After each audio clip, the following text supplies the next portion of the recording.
Good evening, everybody. I am coming to you late on Saturday evening. I had a friend ask me to do a favor to show up, and even though I had something that I normally had to do on Saturdays at 2 p.m., I decided that I was going to show up for my friend. And I'm glad I did. And it may have upset my schedule a bit, but I'm grateful to have friends. And sometimes when you have friends, you're put in situations where you get to prove your friendship or to show your friendship. And I'm glad I did. So I'm coming on much later. And to be honest with you, I was thinking that I wasn't going to come on today at all. I was going to wait till tomorrow. But there's something inside me that won't let me just escape this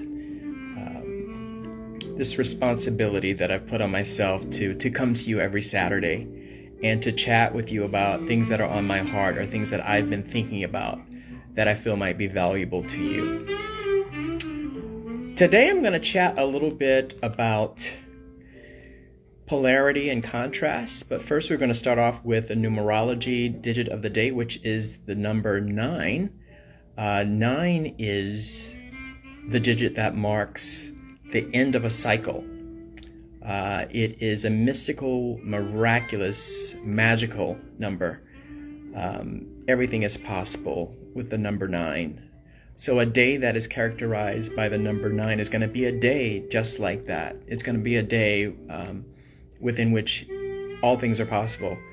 You put your mind to something, if there's something you've been thinking about, something you've been wanting to do, today is a day that can get done, or at least the cooperating components can come together and begin to evolve and unfold into that thing that you've been envisioning. So today is a 9 day. It's the end of a cycle, which means that the day after this is going to be the beginning of a cycle.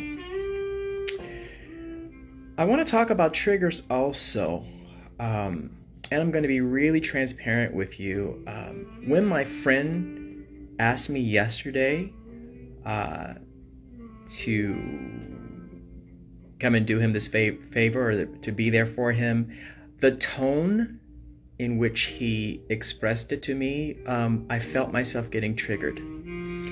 And like many of you, I'm much more attentive to my moods and much more attentive to something that might trigger me, and I'm observing myself more. I'm more of a student of myself and observing my own responses to things. And I felt myself getting ready to react and getting ready to let him know I didn't like his tone, or getting ready to tell him, you know what, I'm not going to do that because I'm busy doing something else and I'm not available. And then I sat back and I breathed a little. And as I breathed, I was able to hear in his voice and behind that tone that had a little desperation in it, that might have sounded like it was the wrong tone, there was really a lot of love there. And there was a lot of expressing a genuine need as a friend. And if I hadn't taken the time to really listen for love, like, let me find the love in this request, because I'm reacting as if it's not love. I'm reacting as if this person is trying to make me do something I don't want to do. And instead of me reacting the way I normally would, when a tone comes across as disrespectful or, just crossing the line for me, I normally would have reacted in a way that I would have regretted. And I'm so glad I did not react. And I'm so glad that I'm surrounded by friends that love the way I love. I'm a very vehement, very passionate person, and sometimes the way that I come across, sometimes I rub people the wrong way because I have a lot of strength and passion behind how I express myself and what I say. And when I really, really love someone, if I'm really fond of someone, I expect a lot from them. You know how you expect from your friends things that you know you would do? And so my friend, who is resonating aspects of myself. When he requested this thing, it came across very strong, and the tone was very strong. And I took the time to listen to it, and I heard myself, and I heard my own brand of love and how I come across to my friends. And I'm so glad I did that, because number one, I'm surrounded by people that love me. I'm surrounded by people that are transparent, and people that are authentic and do not hide how they feel, and who will allow themselves to say, I need you to be here, because I'm that way too. And so it takes getting used to having your own vibration, your own frequency bounce back at you, that your own type of love, your own brand of love wash up on you. And instead of reacting, I took some time to breathe and accept it, and I felt it, and I responded, and I went there, and I was there for him and his family.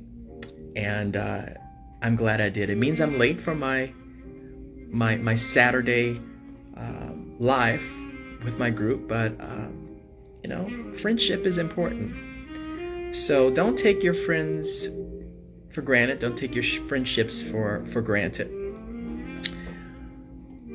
So, triggers and difficulties and polarities and contrasts.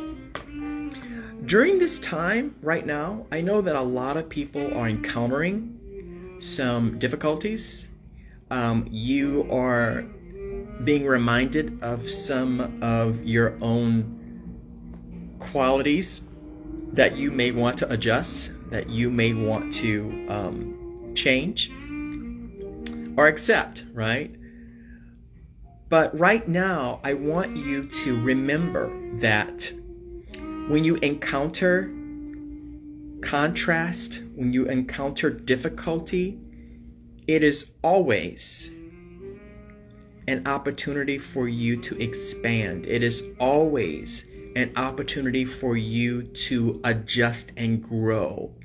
And when you grow and you expand, you are also expanding your bandwidth and your ability to take on more. You're expanding your ability to be more, to expand and broaden your foundation, that you can hold more.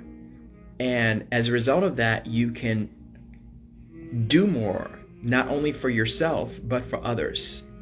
There's more responsibility that comes with more bandwidth, with more expansion, with more growth. So when you encounter a difficulty, when you encounter a problem that you have to solve, one of the ways I see it is someone who goes to the gym like I do. I go to the gym several times a week. And if you're working on a particular part of your body, in order for you to grow, there is going to be a little pain. If you want those biceps to expand and to grow, you're going to have to go up and down several times, each time you're there, several sets, consistently over and over again, before your biceps begin to expand and grow. And then as a result of that, are then able to take on more pressure, more weight. And this is just the way our lives are. Life would be so much more simple and much less expansive and much less eventful if we didn't have any difficulties, if we didn't encounter any challenges. And so I guess I'm trying to get you to be more mindful that when you encounter difficulties and challenges, see it more as an opportunity to grow, an opportunity to expand, because that is what it really is. At first, it seems like, wait, I don't know how I'm going to do this. I don't know how this is something that I'm going to accomplish. I don't have the tools. I don't know how I'm going to do that. But if you take some time to reflect on your life, you have had challenges before. You have had difficulties before. You have had mountains that you've had to climb and climb over. You've had situations where you felt like there's no way I'm going to get through this, and you did, and you get through it over and over and over and over to the point that you are where you are today. And if you really look back over your life and look at where you've come from a lot of challenges and a lot of difficulties, okay? And so as you experience some of these challenges and difficulties today and some of the triggers, remember to take a moment and don't react. Remember, we're entering an age, and remembering we're entering a time where we're moving away from the old way of doing things. We're moving away from reacting. And now you are at a point where you do have the wherewithal and the ability to just breathe and take a moment. If you have to count to 10 or count to 5, take a moment so that you can respond in a way that is appropriate or commensurate to that particular challenge. Okay? I want to also talk about opposites, how opposites attract. Many of us who've been in long-term relationships, if you really analyze your relationship, you could see how, even though you have some qualities that are similar with your partner or your significant other, for the most part, it is two people that are opposite in many ways coming together to form a new type of element, a new type of union. Both of you together will bring to the world a contribution that is going to make it much more interesting. And you each are going to be able to help the other person out in ways that they would not be able to move forward and accomplish things in your absence. So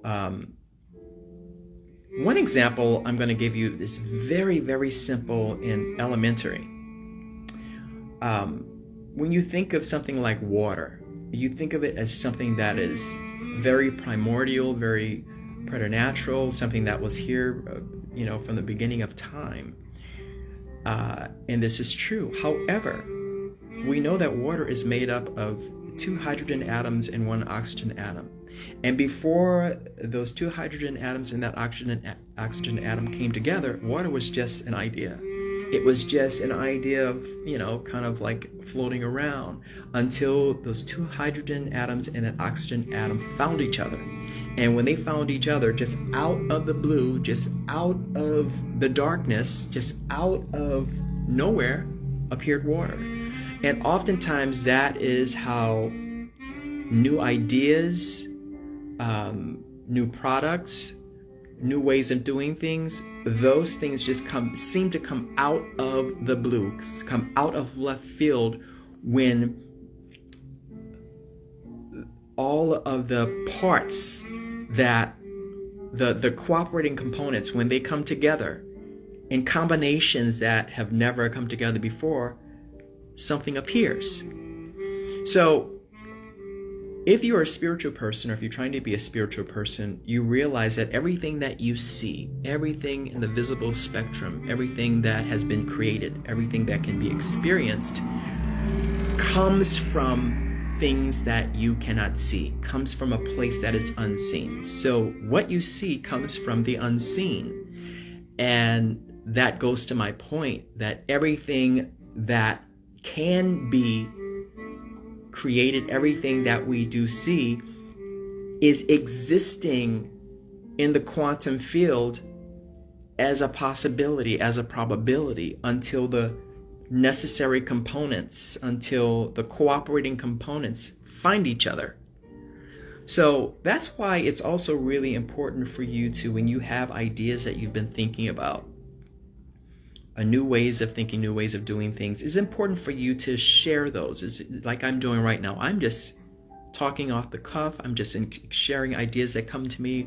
I'm sharing from my heart. I'm talking about things that I think are going to resonate, things that are going to help other people potentially move forward in their lives, helping them to see it in a slightly different way. And so these things that are invisible to you right now, these things that seem like they don't exist, they can appear just like that when all of the components, the necessary components, come together, and then they appear.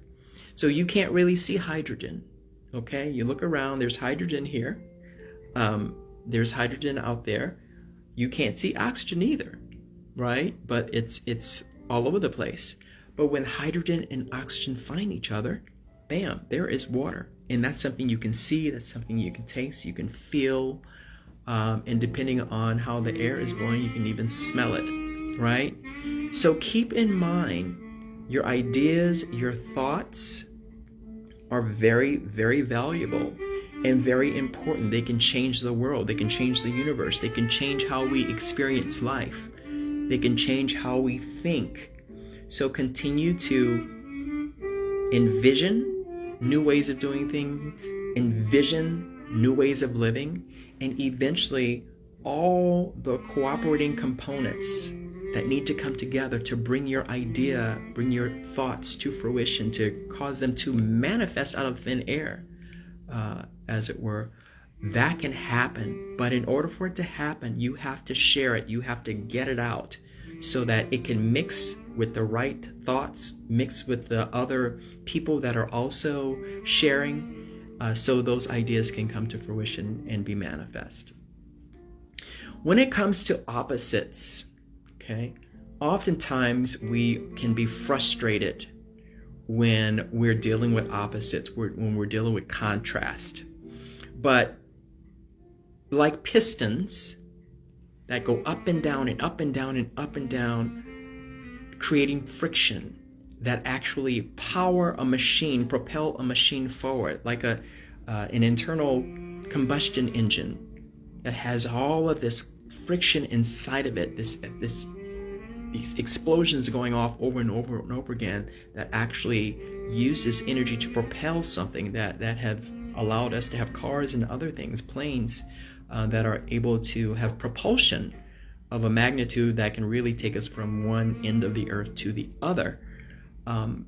This is what polarity and this is what opposites are able to do when we harness that energy.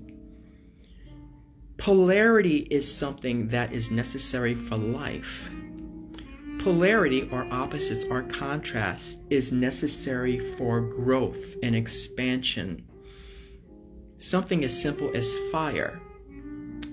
Way back in the Stone Age, when humans took two twigs together and they rubbed them over and over again until there was fire. Fire, as we know, is something that is very, very important and valuable for us in the world today. And it comes from friction. It comes from opposition and polarity, rubbing something over and over and over again, back and forth, back and forth, back and forth, back and forth. It is this back and forth, this polarity, as I said earlier, that fuels life. We tend to think of contrast in terms of right and wrong, in terms of one side is the right side, the other side is the wrong side, in terms of black and white, in terms of good and evil. And the truth is that both are necessary for life. One without the other is meaningless. One without the other is irrelevant. When you have two people come together that are the same person, that can be interesting for a while, but there's not going to be a whole lot of growth, and there's not going to be a whole lot of creation. You have to have the ebb and flow and the piston-like friction for there to be life and creation. This may be a little crass and callous, but an orgasm comes from friction. An orgasm comes from an oscillation that becomes a vibration, that becomes a frequency, right? And out of that comes potentially a life. And that life is made up of opposition and polarity on the inside of that propels it forward. And so we have to remember that things that seem to be in opposition,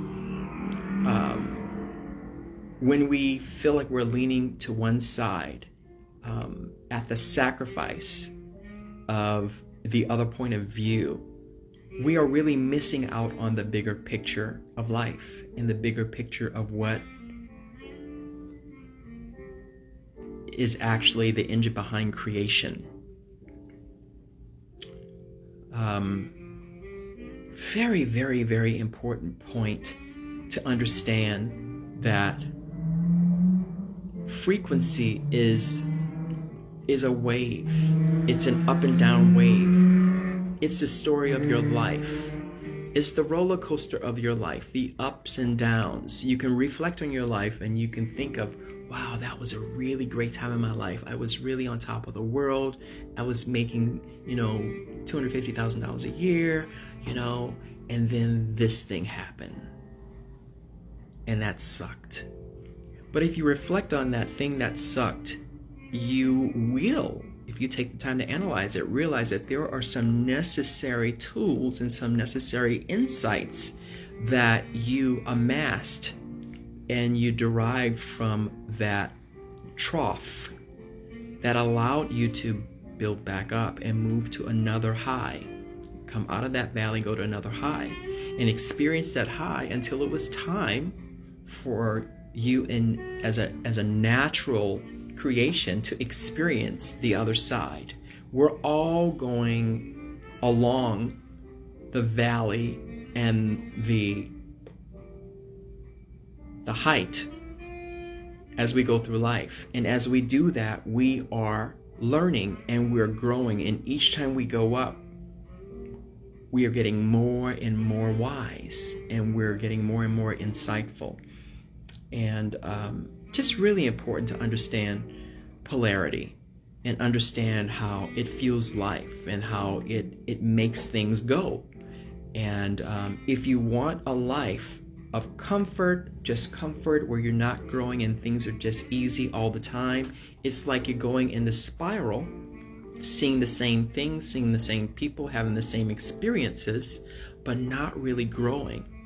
It is when you have a challenge, it is when you have a dark night of the soul, it is when you have a contrast that causes you to have to create build a new muscle, to come up with a solution, that you come out of that. I call it a death spiral, because if you're not moving up, you're not growing. So when you are able to adjust and have an expanded insight, an expanded way of looking at life, then that spiral goes up, and now you're at a new level, and the spiral is wider. Okay, that rotation, that orbit is wider. And then something goes on in your life, another experience, another insight, and then it gets wider, and then you see more, and then you keep going. And the idea in life is for you to continue to spiral up, go up the evolutionary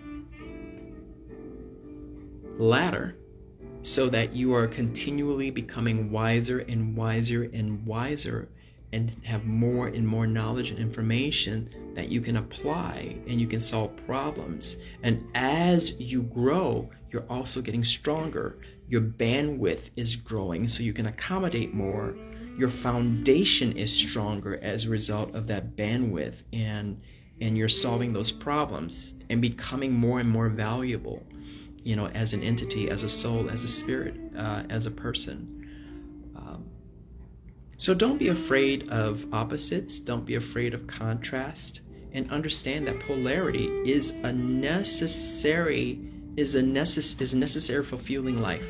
You must have polarity, and you must begin to see polarity as your friend.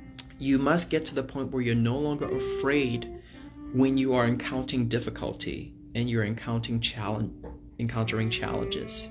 You need to begin to see those in a more opportunistic way, knowing that you're going to have the opportunity to build a new muscle, so that it can expand and you can become strong in an area that you may not have been strong before, right? So we're always growing, and it's really important for us to keep moving forward and keep understanding that what we see is a result of all the choices that we've made in our lives. All the choices that we have made have brought us to this point where we are today. Okay? So you are the composite. You are the sum total of all the choices you're making. So as you make those choices, become less and less fearful about contrasts. Be okay with the difficult choices. Choose a choice. Again, we talked about the difference between making a choice based on love and a choice based on fear. Be more and more aware that you are being served choices on a daily basis. And those choices are allowing your life to unfold in a particular way. And if you are becoming a more reflective person, one that is more observant of who you are and how you respond to what's happening to you, you are realizing the result of your choices. And you're realizing that everything that you see is already inside of you. We have everything we need on the inside, so that there's no need to look for external solutions for things that we have the answers to on the inside. Everything you need, you already have it. And God, Source, the divine, is so generous and so loving and so caring that when we look outside of us, all we're seeing is just a printout of what's inside of us. It's like our whole insides just spread out, and it makes the whole universe. That's how big you are on the inside. And as you look at life this way, you're able to see solutions to problems, because what you're looking at is what's already inside of you, is what's happening. And so when you see a tree, the tree represents an aspect of you. So metaphorically, everything that you see on a tree represents an aspect of you and something that will allow you to solve a problem. The way the tree is built, the trunk, the fact that it has roots, the fact that it has branches and leaves, and the fact that it relies on photosynthesis, on the sun, on the leaves that creates energy, all of that stuff is the basis to solutions for life. When you look around and you see birds flying, I mean, they're these small things comparatively to the rest of nature.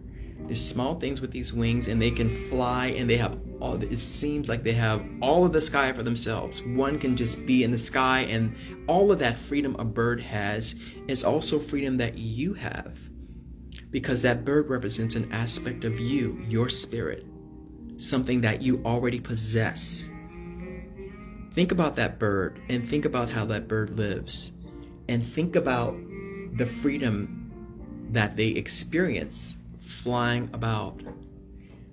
You can experience the same thing if you take some time to just contemplate a bird. If you think about a bird's life and what a bird experiences, there are things about a bird metaphorically that you can apply to your life. There are solutions there for you. God has laid out everything for us to be able to solve any problem and to create whatever we need to create. All of the solutions are right in front of us. You just have to look for it and know it's there. When you look at fruits and plants, there's certain fruit that are actually in the shape of organs that we have. There are fruit that are in the shape of kidneys, in the shape of a heart, in the shape of brain, in the shape of the liver, that let you know, yes, eat this and it's going to help that particular organ. Eat this and it's going to help this particular part of you. Eat this and it's going to heal this.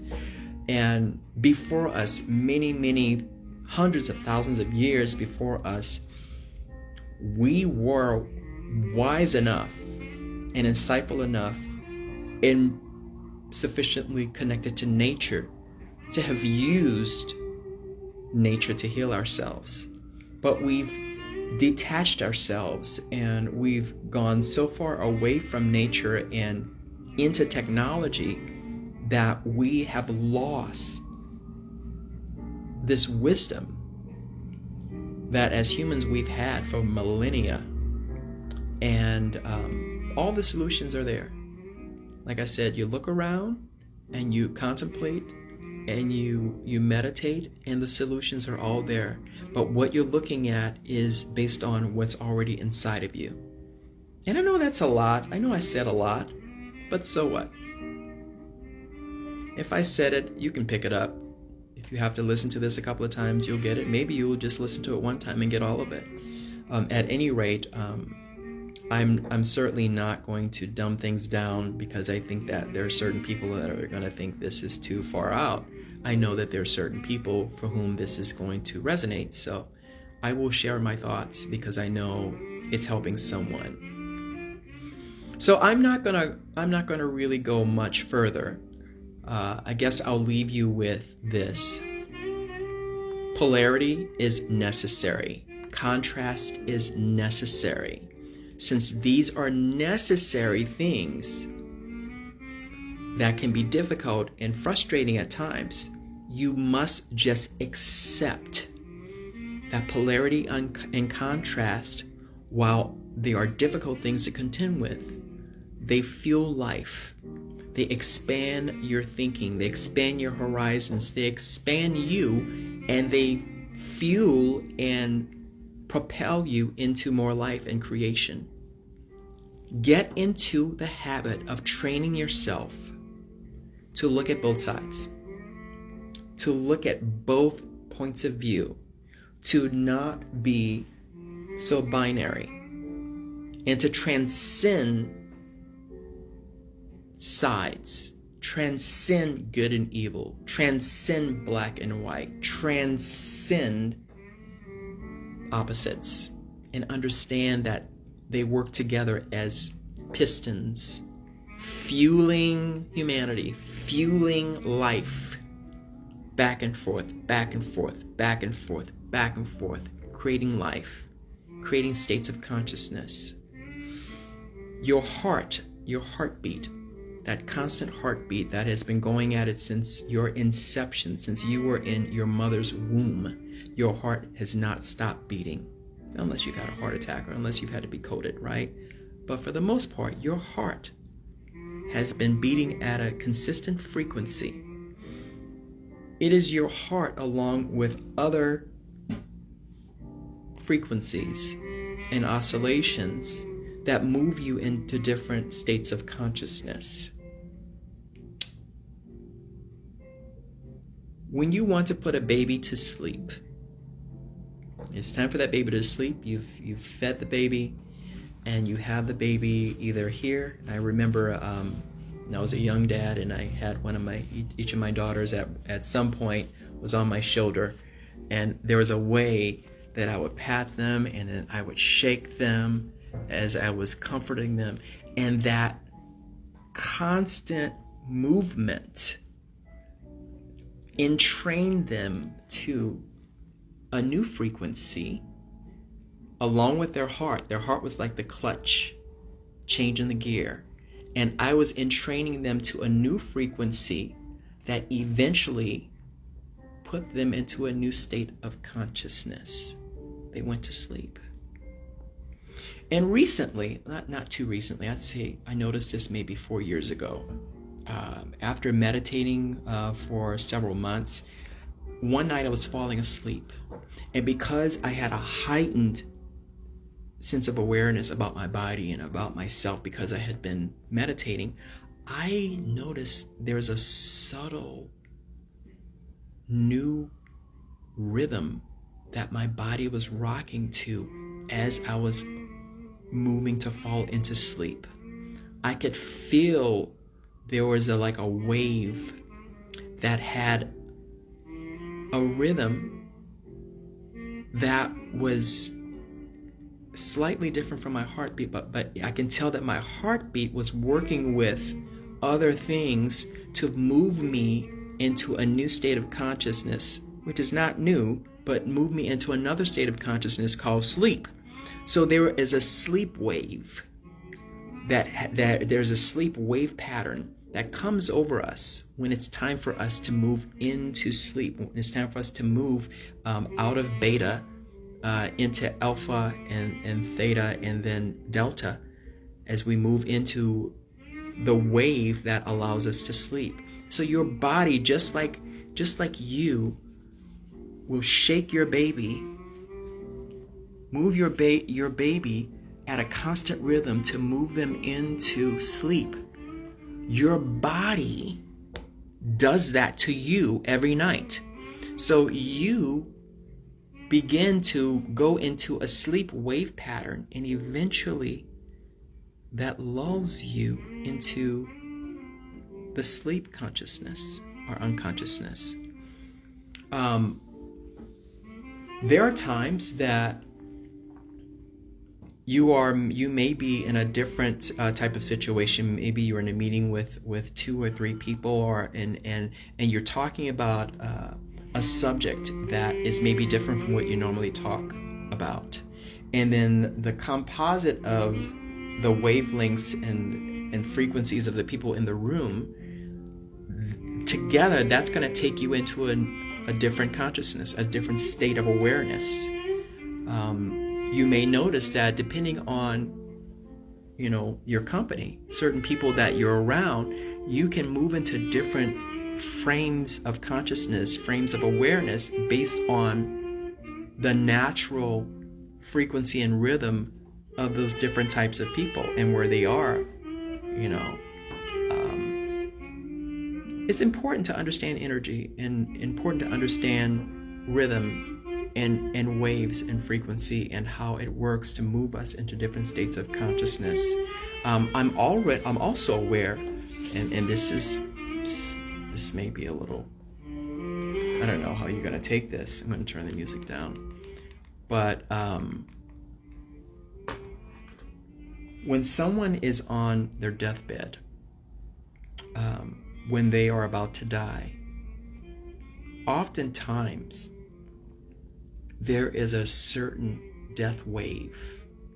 And maybe talk to a hospice nurse, or talk to someone who's in hospice or who has seen many people die of natural causes. There is a death wave that comes over that person. And hi, how's it going there? There's a death wave that comes over that person, and they will begin to move at a certain rhythm. And this time they're going into the final sleep. They're going into the ultimate sleep. It is a certain kind of rhythm that the body puts you into when it is shutting down. When it's shutting everything down, there is a death wave that comes over you, and it is based on another frequency that's taken to you into another state of consciousness or unconsciousness. So there are different consciousnesses that we go into, and our heartbeat and other frequencies work together to move us into those states of consciousness, states of awareness. And I say all this to say it's important as you move forward in your development, as you become more an enlightened person, as you become more of someone who observes yourself, you are going to realize that energy and frequency is everything. It's really governing everything that you see and feel and experience. So don't forget that, and remember that as you move forward in the world, what you see is just a reflection of yourself. You're moving through really like a hall of mirrors. So you may as well say hi. You may as well say hi to yourself. You may as well see the world, see the creation as an aspect of you, see creation as a mirror. You're able to see aspects of yourself. If you look for it, you will see yourself in everything. this world is really for us a place to learn, a place to have lessons that will take us to those higher spirals, so that we're continually spiraling up and moving into new realms of consciousness and new realms of awareness and being and expansion. So don't be afraid of those contrasts. Don't be afraid of polarity. It is just the pistons that propel us into the rest of our lives. So I think that's all I'm going to say today. It's been a very mellow day and a mellow evening, and I am going to head home and have a nice glass of Malbec I got from Trader Joe's last night. And before I forget, I want to say a happy Mother's Day to my mother and your mothers. Happy Mother's Day to mothers everywhere. We appreciate our mothers. If it weren't for them, we wouldn't be here. We all came. They held us in their bodies for 9 months or less for some. And no matter what kind of relationship you have with your mother, what kind of challenges you've had, whatever shadow work you've had to do to overcome some of the childhood trauma you might have experienced, remember, your mother did the best she could. She did her best with what she had, what she was working with, and she brought you life, and she went through the pain of childbirth to bring you here.